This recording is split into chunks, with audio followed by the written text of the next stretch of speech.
B class housewife के लिए drama लिखा जाता है। वो औरत है जो घर में 8-9 बजे मियाँ को भेज के वो आके निदा यासिर का शो देखती है सब्जी काटते हुए। उस वक्त निदा यासिर की वो बातें दिल पे बड़े जख्मों पे बड़े फाये रखती हैं। एक घर में टीवी होता था, 10 घरों से बच्चे आके देखा करते थे। प्रोटैगनिस्ट और एंटेगनिस्ट की जंग है, जैसे बाइबलिकल वॉर है ना, रहमान और शैतान की, और सास और बहू के दरमियान बॉन्ड, वो नहीं बन सकेगा, ये झूठ होगा। टेलीविजन चला कहाँ गया है? हम पीछे जाके देखते हैं तो 6000 टेलीविजन सेट्स थे जहाँ पे, और वो आपको पता ही है कि वो उन घरों में दिए गए थे जो पहले 6000 सेट आए थे जो एक मखसूस आमदन के थे। हाँ जी, हाँ जी। उमरा को दिए गए थे। तो उस वक्त जो टारगेट ऑडियंस थे, अच्छा उसमें अक्सर लोग मुझे काउंटर आर्ग्यूमेंट देते हैं कि जी झोंक सयाल भी था, खुदा की बस्ती भी थी, तो मैं कहती हूँ कि वो गरीबों के ड्रामे थे अमीरों के लिए।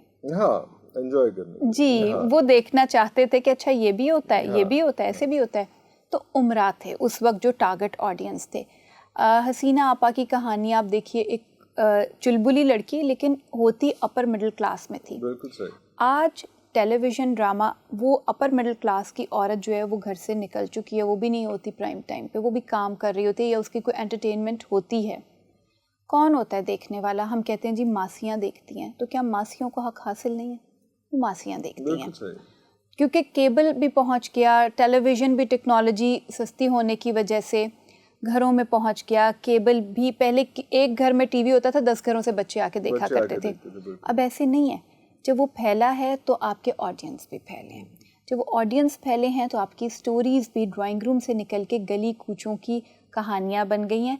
वो अनकूथ घर जहाँ कम आमदन की वजह से अगर खाना पकता है, अब ये मसाइल नहीं दिखाए जाते थे पहले कि अगर सालन में बोटी है तो वो बेटे के आगे रखी जाएगी और बेटी क्या फील कर रही है। अब ये चीज़ें भी दिखाई जाती हैं। या सास अगर लड़ रही है तो वो वसाइल की जंग है असल में, वो तो अल्टीमेट जंग तो बहू के साथ वही है। जब आप उस क्लास की कहानियाँ दिखा रहे थे, वो लिखने वाले भी उसी क्लास के लोग थे। बानो आपा बेशक ये लोग बात करते थे बेशक गरीब की, तसव्वुफ़ की, वन मजंग में पहले थे ये, फिर उसके बाद आपको पता है कि मॉडल टाउन में सी ब्लॉक 121 सी एक इतनी बड़ी कोठी में, तो कोठियों वालों के दुख वो अपने माली की ज़बान से कहानी कहलवाते थे। हमने माली की कहानी दिखा रहे हैं, हमारी जनरेशन के लोग माली की, क्योंकि माली की बेटी जो है वो देख रही है, माली की बीवी देख रही है। जो वो कोठी में काम करने जाती है, बेगम साहिबा तो होती नहीं, वो केबल ऑन करती है, सफाई करती जाती है और देख रही है। चल तो वही रहा है ना, ऐसा ही है। और फिर ये सब चीज़ें जो है ना, इससे कहानी शिफ्ट हो गई और हमारे जालिम लोग, मैं समझती हूँ कि अपर मिडिल क्लास जालिम व्यूअर्स कहते हैं, अच्छा वैसे मुझे लग रहे हैं वैसे हम देखते हैं कि जो जितना ड्रामा मैंने इन चैनल्स में रहा, आप साथ एसोसिएटेड रही ड्रामा लिखने के लिए, बी क्लास हाउसवाइफ जो एक टेक्निकल टर्म है, बी क्लास हाउसवाइफ के लिए ड्रामा लिखा जाता है। तो आपने जो तमीज़ वाली मैं बता दूं कि उसमें जी टारगेट ऑडियंस जो है, टारगेट ऑडियंस अब जो वो औरत है जो घर में 8-9 बजे मियाँ को भेज के वो आके निदा यासिर का शो देखती है सब्जी काटते हुए। निदा यासिर, वो उसका मी टाइम होता है, उसका मी टाइम है। अब वो निदा यासिर अगर शॉपिंग दुबई की दिखा रही है, हम बुरा भला तो कह रहे हैं, लेकिन आप उस औरत को तो देखें ना, वो पालक काटते हुए, पालक काटी कभी? हाँ, नहीं काटी ना। काट के देखिएगा, सर्दी के मौसम में आता है साग का मौसम, ठंडे पानी में भीगी हुई पालक इंसान काट रहा होता है, हाथ पे कट भी पड़ जाते हैं। उस वक्त निदा यासिर की वो बातें दिल पे बड़े जख्मों पे बड़े फाये रखती हैं। अरे वाह, तो क्रिटिसाइज करते हुए हमें थोड़ा सा ना, वो हमारे जो इंटेलेक्चुअल एलीट्स हैं जो बुक्स भी पढ़ लेते हैं, जो नेटफ्लिक्स भी देख लेंगे, जिनके पास इवनिंग में और भी बहुत कुछ होता है करने के लिए, वो इन ऑडियंस के साथ थोड़ी सी ज़्यादती कर रहे हैं कि जब वो कहते हैं कि ड्रामे को भी बहुत बड़ा फ़लसफ़ा लाओ, इसमें रखो भूख और गुर्बत, तालीम, अगर वो कम तालीमी याफ्ता हैं तो उनका कसूर नहीं है।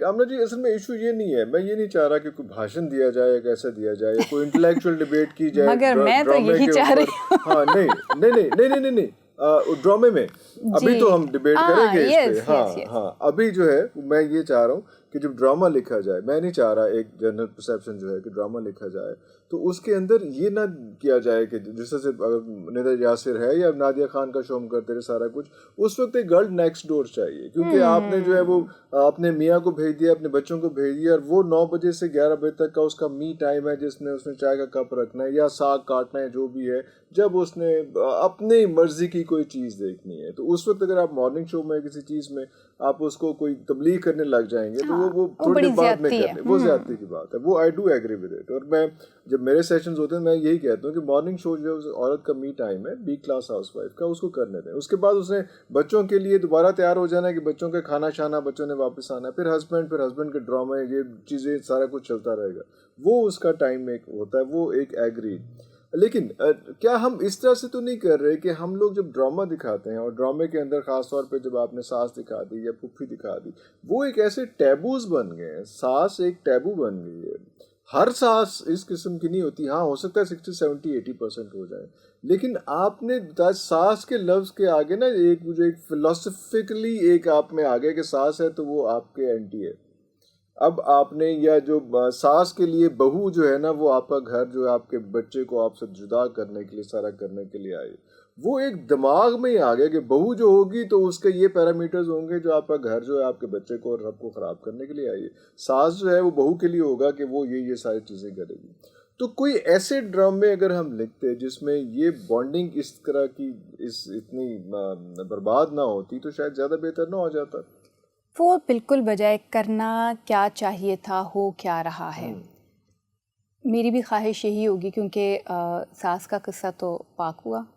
کوئی پاک نہیں رہا ہے. نہیں, اب میں خود ساس بننے والی ہوں تو میں چاہوں گی کہ اب کہا جائے کہ سب اچھا ہو جائے. ساس بہت اچھی ہوتی ہے. آپ کی بہو نہ کہہ رہی ہو کہ تم میری ساس سے ملے تھے, کبھی نہیں ملے تھے, تمہیں ساس کا کیا پتا. ہاں تو میں نہیں چاہتی, میں یہ نہیں چاہتی. خواہش میری یہ ہے, لیکن سچائی یہ ہے کہ یہ ایک یونیورسل پروٹیگنسٹ اور انٹیگنسٹ کی جنگ ہے, جیسے بائبلیکل وار ہے نا رحمان اور شیطان کی, ویسے باس کی یا امپلائی کی جنگ ہے, ویسے ہی ساس کی. اور اچھا اب مسئلہ ایک اور بھی ہے کہ اس میں ہمارے جو رائٹرز, لیکن شیطان اور انسان اور باس اور امپلائی یہ اور ساس تو اس میں نا بھائی یہ بہت بڑا کردار ہے, یہ بہت بڑا کردار اس میں کیٹر کریں گے تو پھر وہی کچھ ہوگا جو اس وقت ہو رہا ہے. اصل میں ساس کا کردار بہت بڑا ہے. ہم نے خاندان جوڑنے ہیں کسی طرح سے. نہیں, وہ خاندان ہم نے نہیں جوڑنے, ہم نے نہیں جوڑنے, خاندان ساس نے اور بہو نے مل کے خود جوڑنے ہیں if they want it. اور وہ جو بیچ میں ایک بھولا ہوتا ہے نا, ہم دکھاتے ہیں آتا ہے چائے پیتا ہے, بس وہ آتا ہے تو چلا جاتا ہے کہیں, اس نے جوڑنے جس کا خاندان ہے. نہ وہ ساس کا خاندان اب رہا ہے نہ وہ بہو کا خاندان رہا ہے, اس نے جوڑنے. وہ باہر نکل جاتا ہے چائے لے کے یا سگریٹ لے کے اور پیچھے چھوڑ جاتا ہے ان دو اجنبی خواتین کو لڑنے کے لیے جن کے درمیان کوئی بانڈ نہیں ہے. دیکھیے بانڈ ڈیولپ ہوتا ہے. اچھا اگر میں آج ایک ڈرامہ لکھتی ہوں جس میں میں دکھاتی ہوں جی شادی ہوئی اور ساس اور بہو کے درمیان بانڈ, وہ نہیں بن سکے گا, یہ جھوٹ ہوگا. بیٹی اور ماں کے درمیان بانڈ ہوتا ہے, اس کی بھی بیٹی ہیں اس کی بھی بیٹی ہیں. اب وہی پیسہ, یہ ساری اکنامک وار ہے, وہی پیسہ جو پہلے بہن کو دے رہا تھا بھائی اب وہ بیوی کو بھی دے رہا ہوتا ہے. خواہشات اس کی بھی ہوتی ہیں اس کی بھی ہوتی ہیں. تو یہ سارا اس شیئرنگ کا. میں نے ساس بہو پہ 2 پلے لکھے. ایک میں نے جہیز لکھا, اس میں نے الٹیمیٹ 8 خاندان مطلب 8 رشتے دکھا دیے. 4 اس کی اپنی بیٹیاں تھیں جو شادی ہو کے گئیں اور 4 اس کی بہویں آئیں. ایک ہی بیٹے کی 4 شادیاں اس نے کرائیں کیونکہ ان کا جہیز لے کے وہ اپنی بیٹیوں کو رخصت کرتی تھی.